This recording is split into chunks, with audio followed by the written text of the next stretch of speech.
Todo comenzó una noche helada de marzo. Era una zona poco transitada de la ciudad. Iba solo haciendo rondas a bordo de la patrulla número 7 asignada al sector poniente. Era una rutina tranquila, con calles solas, negocios cerrados. El zumbido de la radio apenas rompiendo el silencio. Pero esa noche algo no estaba bien. Lo sentía en la piel como una presión que no me apretaba el pecho sin razón. No había tráfico, no había reportes. Solo el eco de mis pensamientos y el murmullo del motor. Pasaba por la colonia conocida como El Encino, cuando de pronto noté una figura entre la basura y las sombras de un callejón angosto. Frené, apagué las luces de la torreta y me bajé con la linterna a la mano. Al acercarme vi que era un hombre, o eso parecía. Estaba acurrucado, vestido con ropa vieja, sucia, sin zapatos. Temblaba como si llevara horas ahí y me la acerqué despacio. ¿Se encuentra bien? ¿Necesita ayuda? El tipo no contestó. Solo respiraba fuerte y tenía la cabeza baja. Me dio la impresión de que estaba desorientado, perdido, quizás enfermo. Sentí lástima y saqué del asiento trasero un pan y una manta de emergencia. Me agaché para pasársela y fue cuando lo toqué que sucedió. Le puse la mano en el hombro y sus ojos se levantaron. Nunca voy a olvidar cómo se veían. Tenía un brillo extraño, como si no reflejaran la luz, sino como la emitiera desde dentro. Un tono entre blanco y azul imposible de explicar. No eran ojos humanos, no había emoción ni miedo. ¿Está herido? ¿Puede hablar? Pregunté sintiendo la piel erizárseme. No dijo nada, pero su cuerpo se tensó y en cuestión de segundos se movió con una rapidez inhumana. Se soltó de mí con un empujón y salió corriendo hacia el fondo del callejón. Traté de alcanzarlo y en el momento en el que le apunté con la linterna, vi cómo comenzaba a cambiar. No sé cómo explicarlo. Era como si su piel, su ropa, sus huesos, todo se deshiciera en un humo negro y se recombinara frente a mí. Ahí en medio del callejón dejó de ser un hombre. Ahora era un perro grande de pelaje oscuro y ojos brillantes, con una respiración agitada que sonaba como un gruñido contenido. Me miró un instante y luego desapareció como si se disolviera en el aire, entre la bruma que se colaba entre los edificios viejos. Me quedé ahí inmóvil. El callejón estaba completamente en silencio. Ni un grillo, ni el zumbido lejano de un foco, ni siquiera el motor de la patrulla. Solo mi respiración agitada y ese vacío que dejó el indigente, o lo que fuera que sea eso. Traté de convencerme de que había sido una ilusión y tal vez estaba cansado. Tal vez mi mente me jugaba una mala pasada, pero en el fondo sabía que no. Tomé el radio y llamé a la central y mi voz salió temblorosa. Aquí Unidad 7, solicito apoyo en la calle 5 de Mayo, esquina con Jacarandas. Hubo un sujeto en estado alterado, posible situación médica o algo más. Hubo unos segundos de estática y luego una voz familiar y era el oficial Carrillo. ¿Qué tipo de altercado? ¿Agresivo? ¿Armado? No sé cómo explicarlo. Se transformó. Dije, pero me interrumpí. ¿Qué iba a decirles? Que un hombre se convirtió en un perro enorme y desapareció entre la bruma. ¿Se transformó en qué, oficial? Preguntó Carrillo y su tono dejó claro que empezaba a pensar que estaba bromeando. Olvídalo, mejor vengan, dije apagando el radio. No tardaron más de 5 minutos y 3 patrullas llegaron con luces apagadas y motores roncos. Cuando bajaron revisaron todo el callejón. No había huellas ni señales de que alguien hubiera estado ahí. Solo un par de latas tiradas y bolsas de basura revueltas y nada más. ¿Seguro que viste algo?, preguntó uno de los nuevos, un chavo al que apenas le había aprendido el nombre. Sí, y no era humano, respondí serio. Carrillo me dio una palmada en el hombro y sonrió.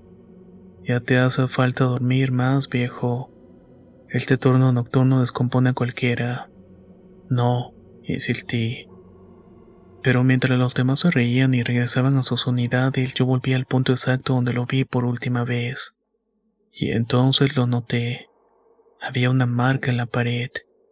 No era pintura ni graffiti, era un símbolo, algo como una estrella de 5 picos mal formada, hecha con carbón o hollín y al centro un ojo abierto, alargado que parecía mirarme. Y lo peor fue que parpadeó. Me alejé de ese símbolo como si me hubiera dado una descarga eléctrica. El corazón me latía con fuerza en la garganta y no podía dejar de mirarlo, aunque sabía que debía irme. Tomé una foto con mi celular aunque la pantalla parpadeó, justo cuando la cámara captó la imagen. Aún así la guardé. Subí de nuevo a la patrulla, las risas de mis compañeros se dispararon a lo lejos. Encendí el motor pero no arranqué. Me quedé ahí viendo el callejón a través del retrovisor esperando no sé qué. Un movimiento, un sonido o algo que justificara lo que había visto. Pero nada. Al día siguiente imprimí la foto y se lo mostré a uno de los oficiales más antiguos de la corporación, un tal Gómez que ya estaba por jubilarse. Al verla padeció ligeramente, algo bastante raro en una persona tan curtida. ¿Dónde viste esto?, me preguntó. En el callejón del encino. ¿Estaba solo? Asentí. Gómez guardó silencio un momento y luego dijo algo que no esperaba. Hace años hubo algo parecido. Yo patrullaba con otro agente llamado Rafael. Una noche vimos algo en ese baldío de la zona norte. Pensamos que era un perro, pero estaba caminando en 2 patas. Cuando nos acercamos desapareció. Solo quedaron unas marcas en el suelo parecían saetas. ¿Y qué hicieron? Lo reportamos. Nos cambiaron de sector y dijeron que era mejor dejarlo así. Rafael terminó renunciando un mes después y yo preferí quedarme callado. ¿Y ahora qué hago yo con esto? Gómez encogió los hombros y dijo que no volviera para allá. Pero claro que volví. Esa noche, después del turno sin avisar, fui solo. Me llevó otra linterna y una cámara vieja que aún funcionaba con baterías. Al llegar el símbolo seguía ahí, pero ahora había algo más. Eran pelos negros en el suelo. Eran gruesos como los de un animal. Y al fondo del callejón otra figura encorvada. No se movía, no respiraba, pero sabía que estaba viva. La figura encorvada no reaccionó de inmediato. Sentí una presión en el pecho como si algo invisible me empujara a dar un paso atrás. Pero no lo hice. Saqué la linterna y la encendí con mucho cuidado.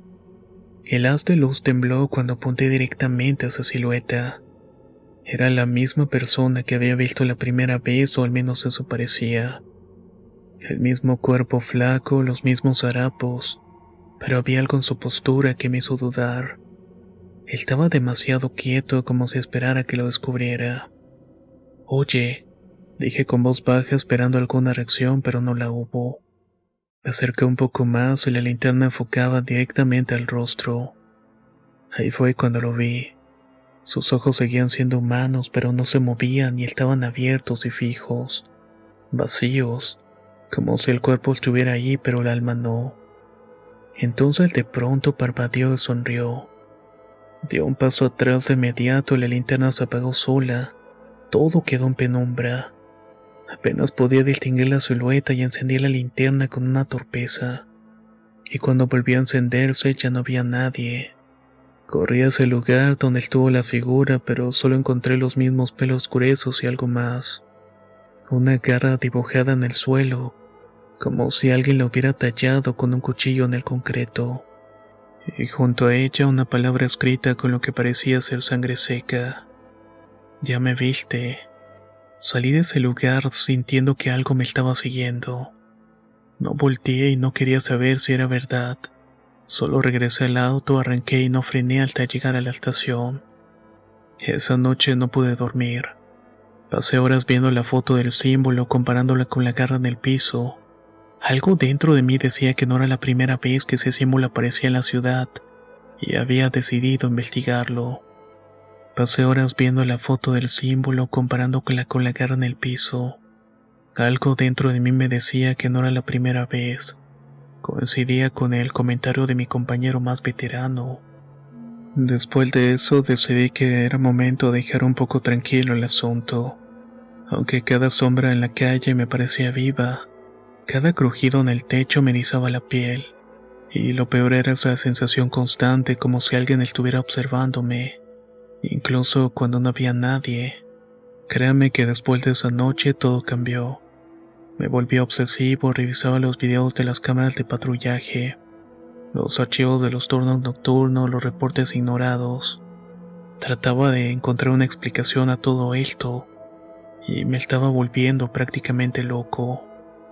Al final terminé renunciando a mi empleo porque no pude más con eso. Actualmente trabajo como guardia de seguridad, y solamente lo hago en los turnos matutinos, porque en las ciudades hay callejones que no llevan a ningún lado, y no quiero volver a encontrarme con alguno de ellos.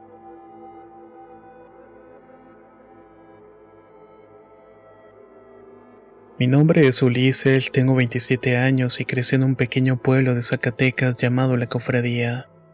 Es un lugar que apenas aparece en los mapas, rodeado de cerros secos y caminos de terracería. La mayoría de las personas vive de la agricultura o trabaja en las minas cercanas. No hay mucho que hacer y por eso cualquier historia rara que corre ahí se termina volviendo prácticamente del pueblo para siempre. Y hoy quiero contarles una de estas historias. Una que empezó cuando yo tenía 11 años y que aún hoy, tantos años después, no ha terminado. Todo gira alrededor del poste número 14. Ese poste está en un camino viejo a las afueras del pueblo. Conecta con sembradíos abandonados y no hay razón para pasar por ahí. Pero a veces cuando jugamos de pequeños lo hacíamos. Siempre había algo raro con ese poste. Al principio no entendíamos qué era. Solo sabíamos que al pasar por ahí nos daban escalofríos. El aire se sentía más frío y a veces si te quedabas lo suficiente sentías que alguien te miraba desde el monte. Un día un compañero de escuela llamado Benjamín, uno de los más grandes del grupo, nos dijo que había visto a un niño sentado al pie del poste, justo cuando salía de la milpa en la madrugada con su papá. Dijo que el niño no hablaba y solamente lo miró y sonrió. Que cuando se lo contó a su papá, solo le dijo: "No lo mires por mucho tiempo, y es mejor que no hables de esto". Desde ahí todos comenzaron a hablar del famoso niño del poste 14. Era parte del folclore de nosotros los niños. Algunos decían que era un fantasma, otro que era un espíritu que cuidaba algo. Uno incluso aseguró que lo vio desaparecer justo cuando se acercó. Yo no lo creí hasta que lo vi. Fue una tarde del mes de octubre ya con el cielo naranja. Mis papás se habían ido a casa de mis tíos y me dejaron con mi primo que tenía mi edad. Decidimos ir a aventurarnos un rato por el campo a cazar conejos con resorteras. Tomamos el camino viejo y sin pensarlo llegamos hasta el poste 14. Y ahí estaba, un niño de unos 8 o 9 años, sentado con las piernas cruzadas mirando al suelo. Llevaba una camisa blanca vieja, toda polvosa y no tenía zapatos. Su piel era pálida pero no de enfermedad, sino más bien como si no hubiera estado al sol en años. Cuando levantó la mirada me congelé. Tenía los ojos muy oscuros, no vacíos, pero demasiados profundos para un niño. Era como si estuviera viendo algo dentro de mí. ¿Quién eres?, le pregunté sin atreverme a dar un paso. No respondió y solo inclinó la cabeza y volvió a mirar al suelo. Mi primo tiró una piedra cerca sin querer darle, solamente para ver cómo reaccionaba. El niño no se movió. Decidimos irnos y corrimos de regreso al pueblo. Esa noche no hablamos del tema, pero los dos sabíamos lo que habíamos visto. Pasaron los años y nos hicimos adolescentes. El poste seguía ahí y nadie se acercaba. A veces algún curioso se atrevía a ir, pero muchos aseguraban lo mismo. El niño seguía apareciendo siempre en la misma posición. Y lo más inquietante es que no envejecía. Un día un maestro que venía de la ciudad escuchó la historia. Se burló y dijo que eran tonterías, leyendas del pueblo. Una tarde se fue en bicicleta hasta el poste para tomar fotos. No regresó. Lo encontraron 3 días después sentado a un lado del camino completamente desorientado. No sabía su nombre y no recordaba haber llegado al pueblo. Tuvo que regresar a Guadalajara y nunca volvió. Ya siendo adulto comencé a interesarme más en la historia. Me volví fotógrafo y empecé a registrar leyendas locales e historias orales. Un día decidí volver al pueblo después de tantos años. Y claro, lo primero que hice fue ir al poste.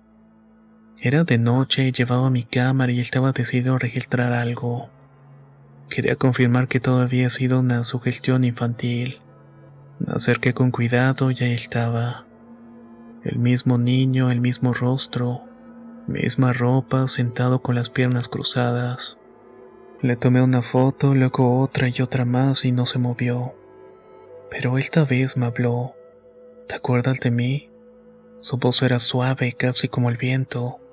Sí, le dije, te vi hace muchos años. También me tomaste una foto entonces, solo que no la guardaste. Me ericé por completo.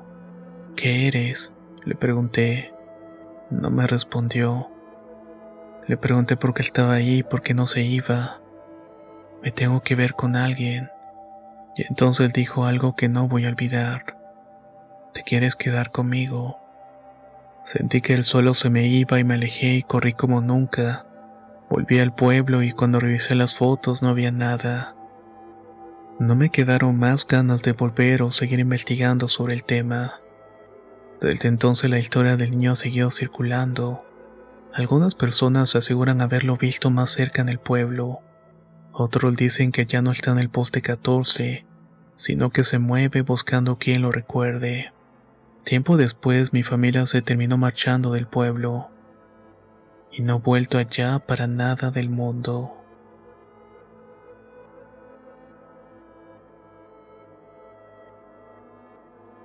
Durante la secundaria creíamos que todo era risas, tareas y uno que otro pleito sin importancia.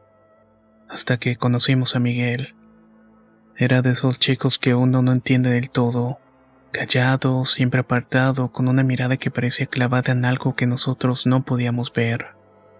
Llegó la mitad del ciclo escolar y desde el primer día supimos que había algo raro en él. No hablaba con nadie, no se juntaba con nadie. Y en el recreo se sentaba solo en la banca del fondo mirando al suelo. Lo más perturbador no era su silencio, sino que de vez en cuando se reía. Pero no era una risa alegre, era baja, casi como si viniera de otro sitio. Como si alguien más estuviera riendo dentro de él. Una vez me armé de valor y me senté cerca de él.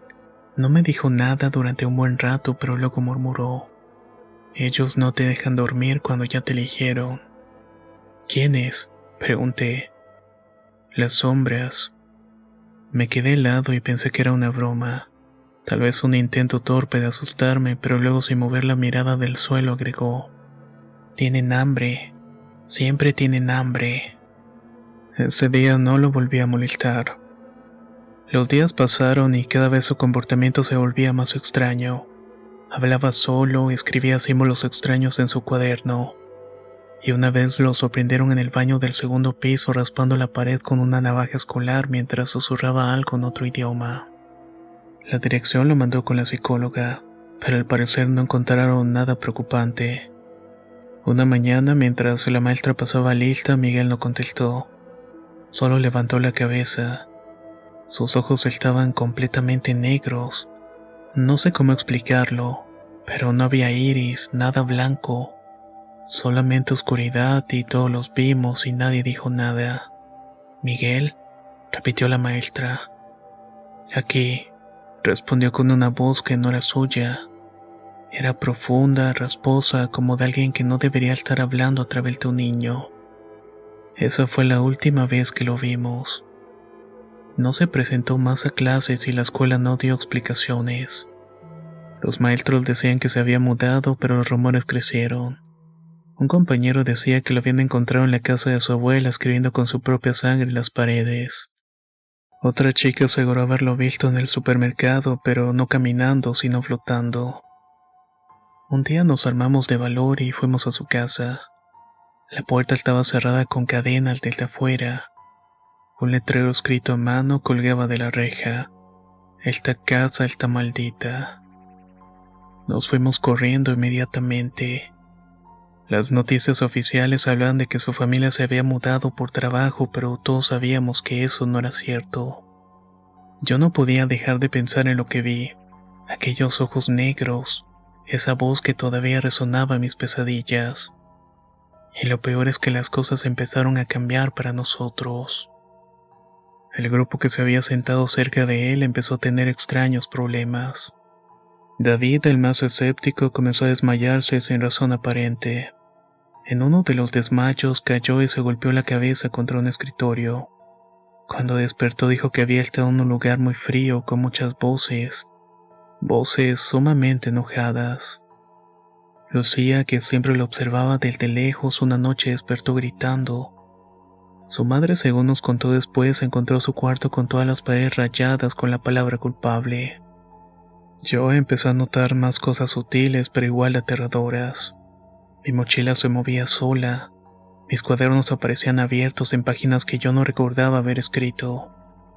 Una vez una nota apareció en mi libro de matemáticas.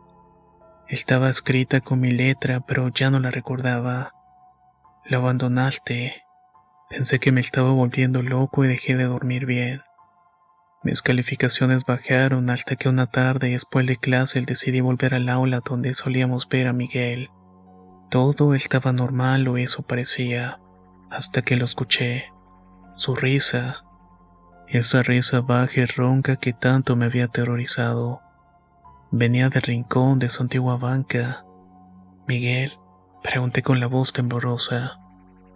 No hubo respuestas, solamente un eco de mi propio miedo rebotando entre las paredes vacías.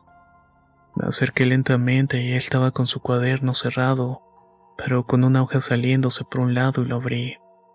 Era una hoja nueva y escrita con una tinta oscura que no era tinta. «Me los voy a llevar».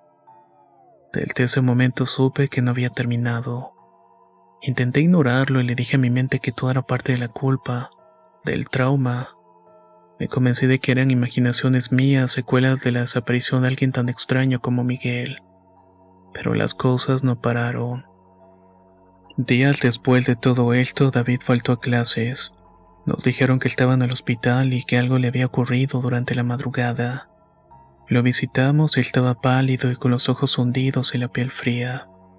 Lo que más nos impactó fue su forma de hablar, lenta, como si cada palabra le costara energía.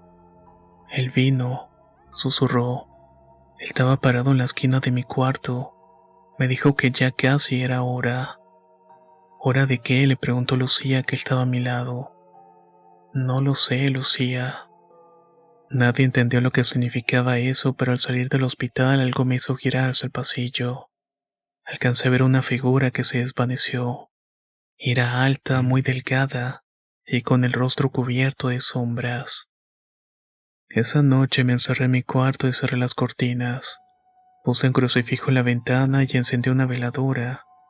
No era alguien religioso, pero el miedo me obligaba a intentar cualquier cosa. En la mañana siguiente, cuando llegué a la escuela, vi a Lucía esperándome en la entrada. Tenía los ojos llorosos con el maquillaje corrido. Sin decir nada, me tomó del brazo y me mostró su teléfono. En una pantalla había una nota de voz. Era de David y la había enviado justamente antes de la medianoche. Pero solamente se escuchaba su risa. Después de esto, algo dentro de mí se quebró. No podía seguir fingiendo que esto era una simple coincidencia o una paranoia colectiva. Lucía y yo decidimos hablar con la orientadora escolar y le contamos todo sin omitir detalles. Esperábamos que nos tomara como locos. ¿Y vieron algo más?, nos preguntó. ¿Sombras en los rincones o símbolos? ¿Usted sabe algo?, le solté de inmediato. La psicóloga nos pidió que guardáramos silencio y que no le contáramos a nadie. Miguel no había sido el primero con este tipo de comportamientos. Años atrás hubo otro alumno llamado Ernesto que había presentado los mismos comportamientos. Soledad, dibujos extraños y una risa escalofriante. Hasta que un día desapareció justamente como Miguel. No hable mal de esto con nadie, y no anden solos por la escuela. Después de esa noche nada volvió a sentirse real. Caminaba por la escuela sintiendo que los pasillos eran largos y que las sombras se estiraban, que los ojos de los demás no miraban con normalidad, como si la oscuridad hubiera entrado con nosotros y ahora se acomodara en cada rincón de nuestras vidas. Lucía dejó de llegar a clases y su mamá nos dijo que sufría de ataques de ansiedad, pero sabíamos que había algo más. Al final terminé cambiándome de escuela y con esto finalizó esta experiencia. Al final no aguanté más y le pedí a mis padres que me cambiaran de escuela. No entendían bien el porqué, y tampoco les quería contar todo lo que había pasado porque pensaba que me tacharían de loco o algo parecido. Tuve que esperar un mes aproximadamente hasta que por fin lograron un cambio. De esta manera, estas visiones, estos sueños extraños comenzaron a desvanecerse poco a poco. Parecía que de alguna manera la escuela era la que había influenciado mentalmente a nosotros. Afortunadamente logré superar este episodio en mi vida.